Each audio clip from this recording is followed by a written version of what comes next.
Okay, today our guest at the Masters Leadership Lounge is Marina Gunter.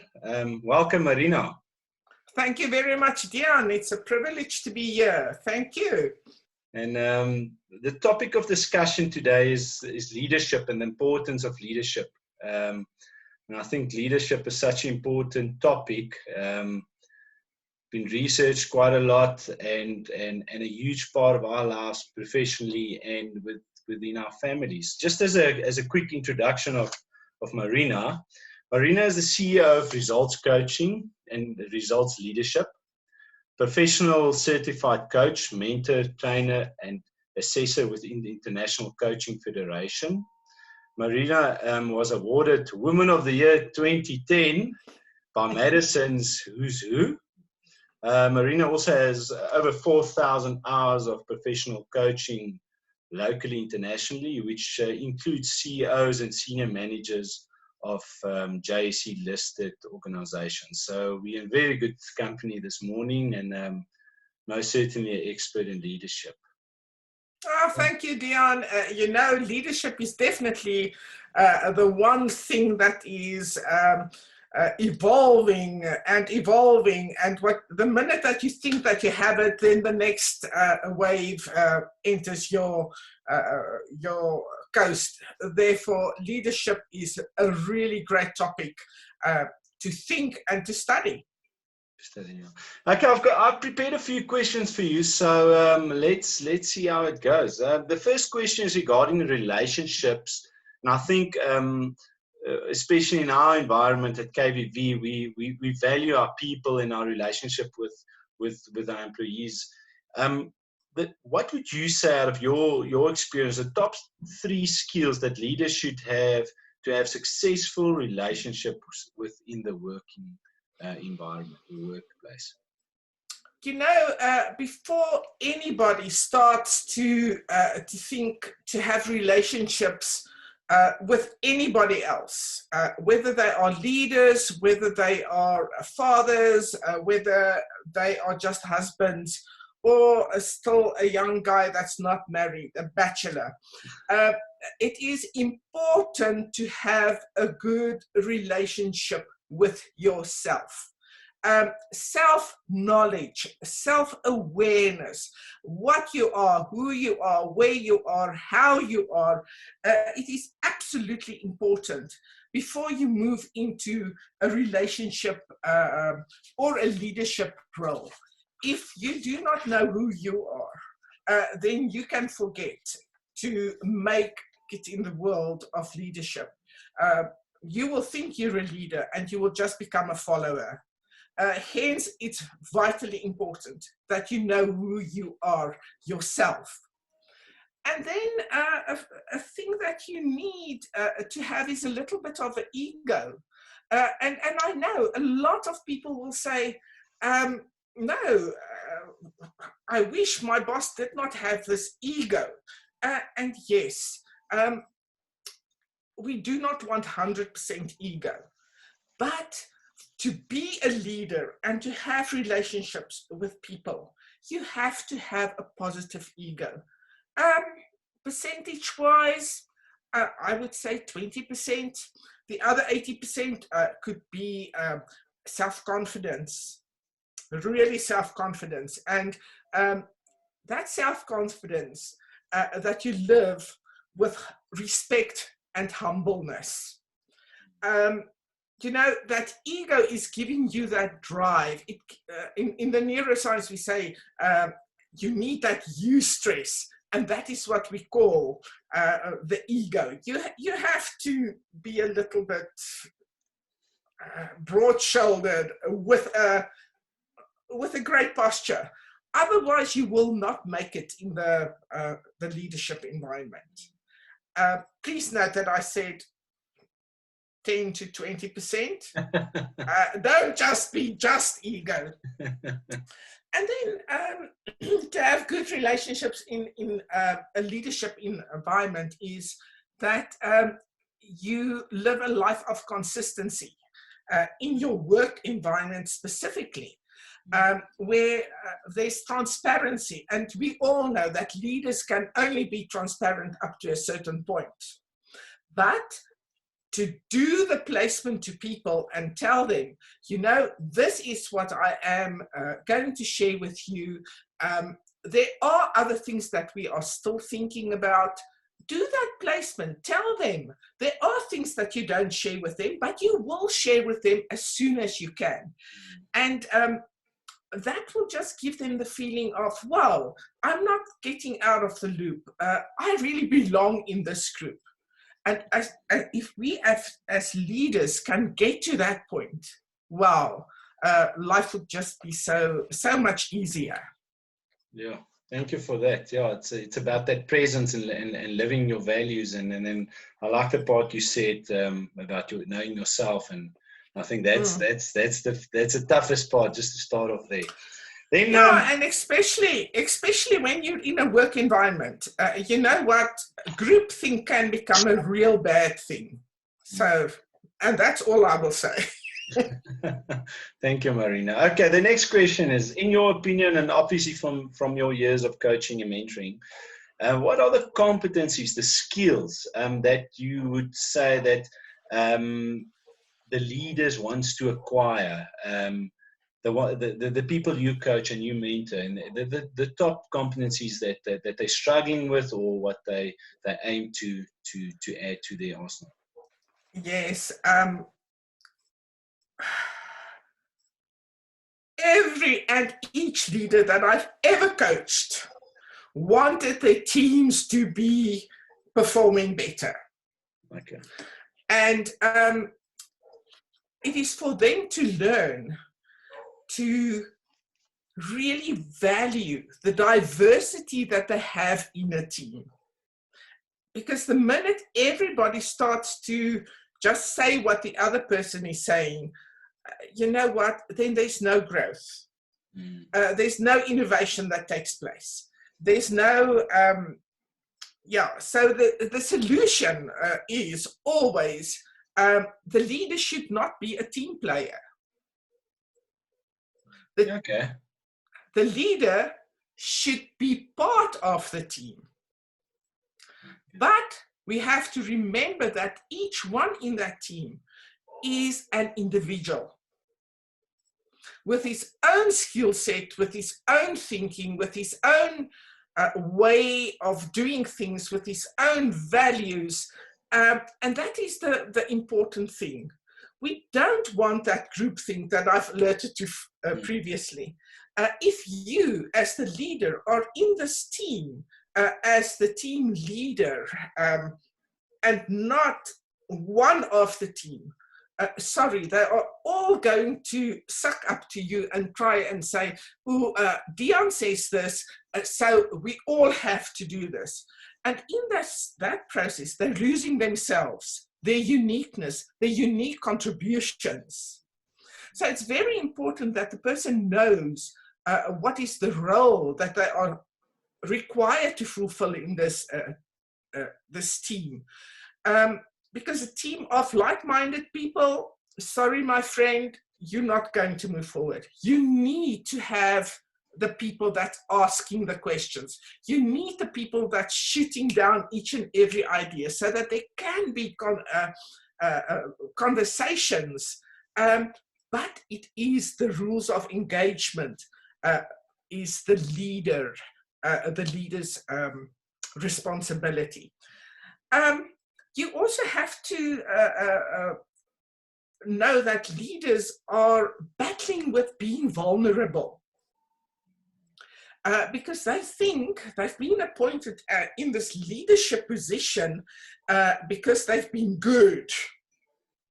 And now they strive to be good all the time. And that is not what leaders are really vulnerable. And they have to learn how to manage that vulnerability. And they have to learn to put up their hand and say, I hear what you're saying, but may I share what I am thinking? And it's just the way that you do it as a leader. We must know that leaders are really vulnerable. And Then, because they are so vulnerable, their self-confidence gets a knock. And they start to think, no, they cannot think like they want to, or they do not value their own thinking. They do not have any confidence that what they are thinking is right. And then they get this anxiousness around, how can I perform? And I always use the example of the circle. You know, a ball, your children has balls, and usually it is something that's got two parts. The bottom part is the resilience that you as a leader has to build. Resilience for any situation where you say, okay, I step back a little bit, I reflect, okay, I'm coming back into the process. But only when you are resilient, you can perform. Yeah, okay. And you can only be resilient if you know yourself.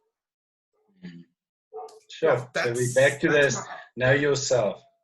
Absolutely, yes. Leadership, most certainly a big challenge. Okay, so let's go on. What are the greatest challenges that today's leaders face in today's society? I know you have alerted to quite a few already, but would you say maybe one or two that in the day and age we live in today, what are those challenges? It's a given that, you know, we all suffer of information overload, so that it's a given that you have to stay abreast of your game.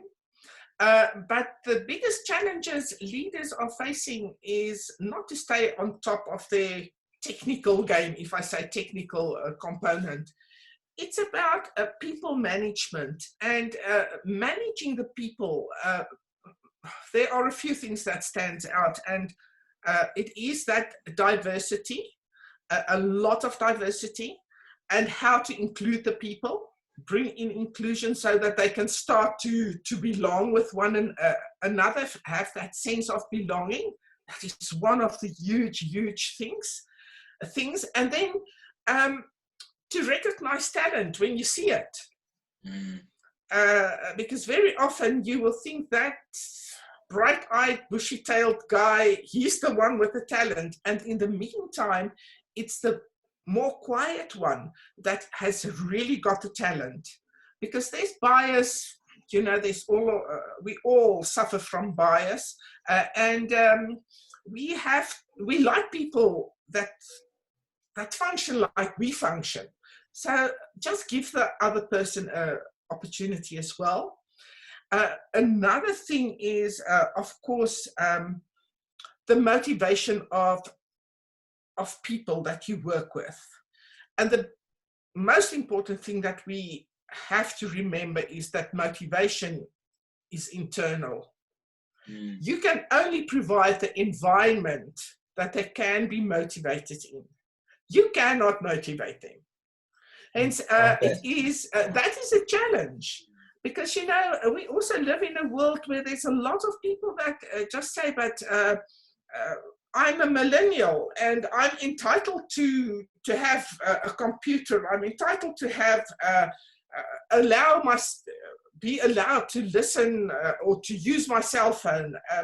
It's really a huge challenge. The management of the younger people, where they are working and they do not have the work ethics than what the more seasoned leaders have, and a way to manage that. Yeah, sure. That makes, I like that part where you said we're back to the motivation part where it needs to come from within. Yeah.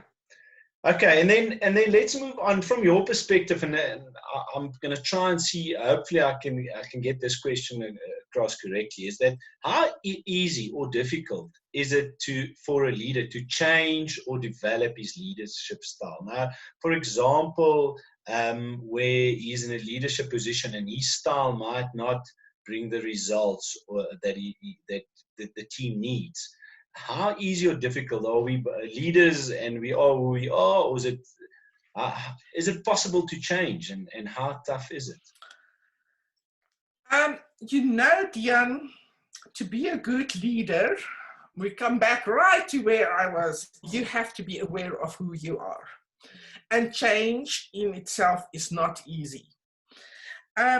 You are a unique individual. And if you are not living who you are, stress will get the better part of you. So when you are in an environment that you have to change a little bit to adapt to this whole process, you have to start to become aware of your blind spots. And it comes to coming back to start to know what is your blind spots.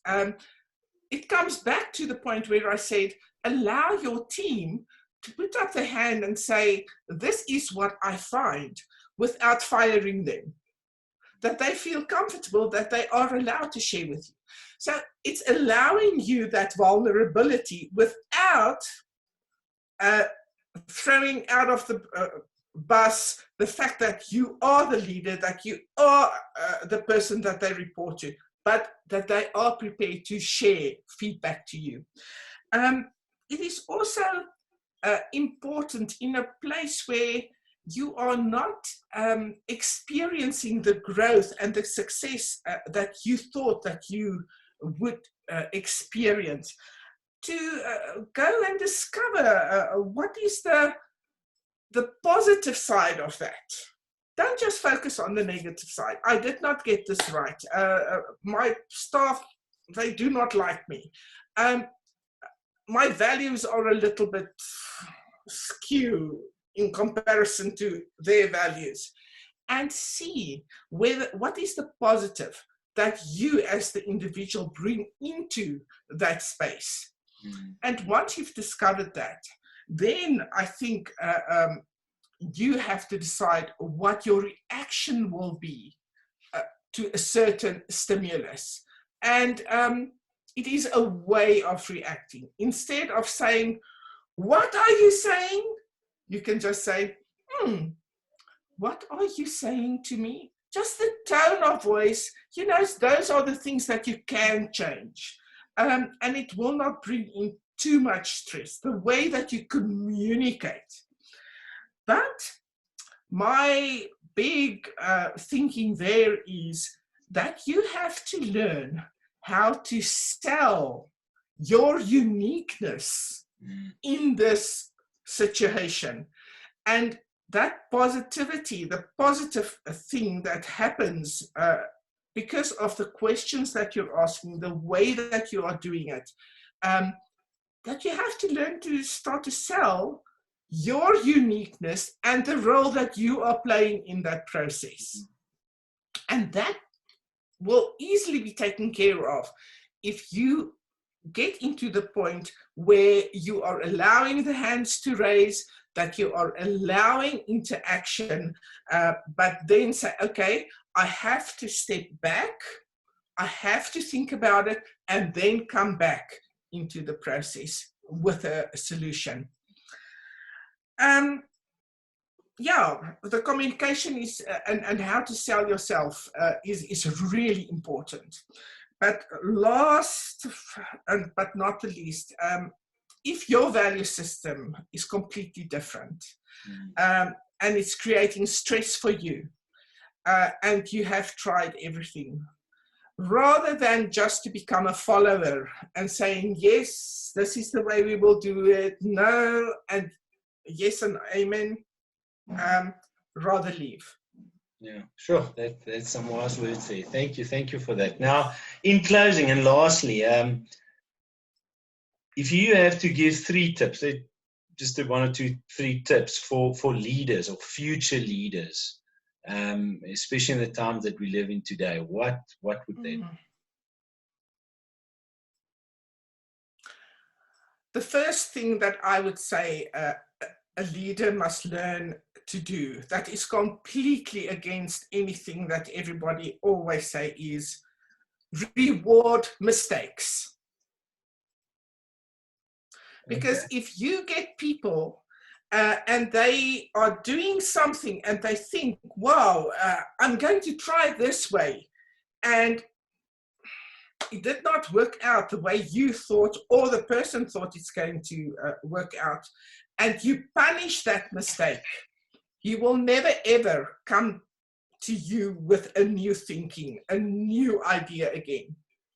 So if you can reward mistakes by saying, okay, let's see, what is it that we can take from this? Let us see what was the thinking behind this, and go through the steps without being, oh, I'm going to punish you. And then say, but let's think of one new idea or one new thing that we've learned from this mistake.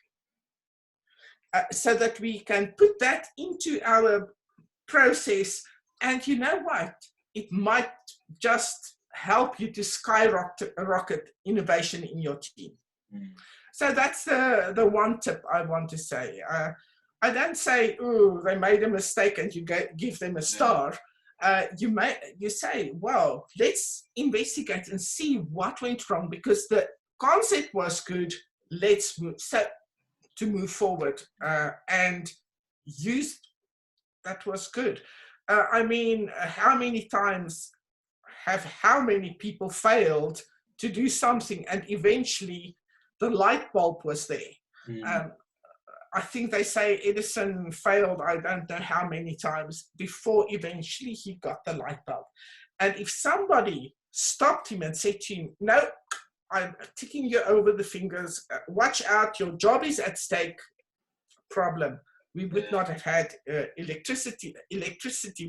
electric bulbs from Edison. So, and that brings me to the second thing, where we say that young talent must be heard. Put up the hand. Definitely, there has to be heard. And I always use the example where my son-in-law is an electronic engineer, and when he started working, he complained, and he was very young, he complained, yeah, these old people, they never want to take what we bring to the table and work with it. And the old people were 40 years old.